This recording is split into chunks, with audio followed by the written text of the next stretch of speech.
Okay, the purpose of this video is to teach you how to write primary triads in root position and their inversions in both major and minor keys. So let's start by reviewing what are primary triads. Hopefully you remember because they're the most common chords and triads that we hear in music. So just like primary colors are red, yellow, and blue, the primary triads are the 1 chord, the 4 chord, and the 5 chord.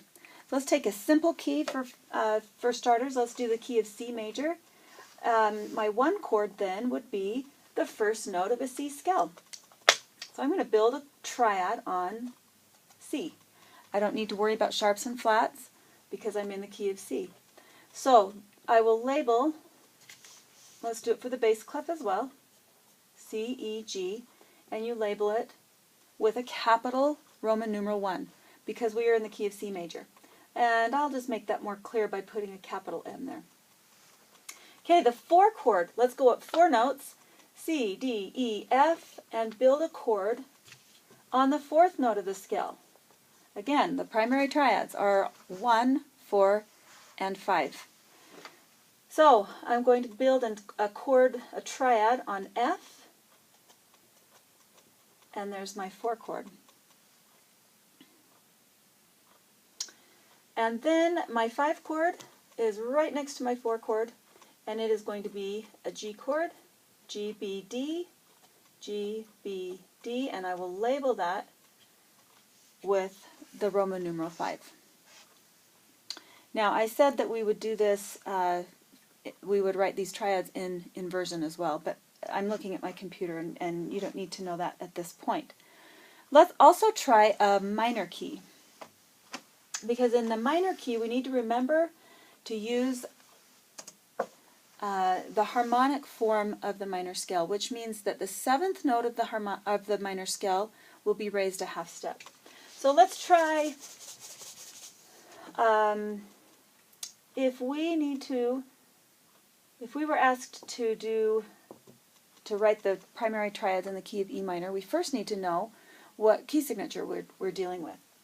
Here's E. It's the minor key. We're going to try to find the key signature for the relative major by going minor up to major. Up 3 half steps takes us to the key of G major. So G major, go down a half step, name all the sharps up to F sharp, which means F sharp, stop. That's the only sharp in the key. So I'm going to make a note to myself that I need to include an F sharp for the key of E minor. But I'm also going to remember that if I'm using the harmonic form of the minor, that I need to add, I need to raise the 7th degree of the E minor scale. Well, what is the 7th degree? I need my keyboard.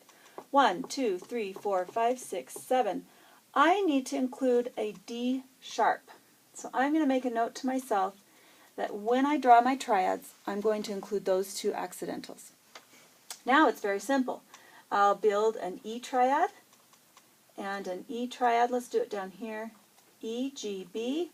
I'm going to label it with a minor or a lowercase Roman numeral. Then up 4 notes from E is A. I'll draw a triad on A,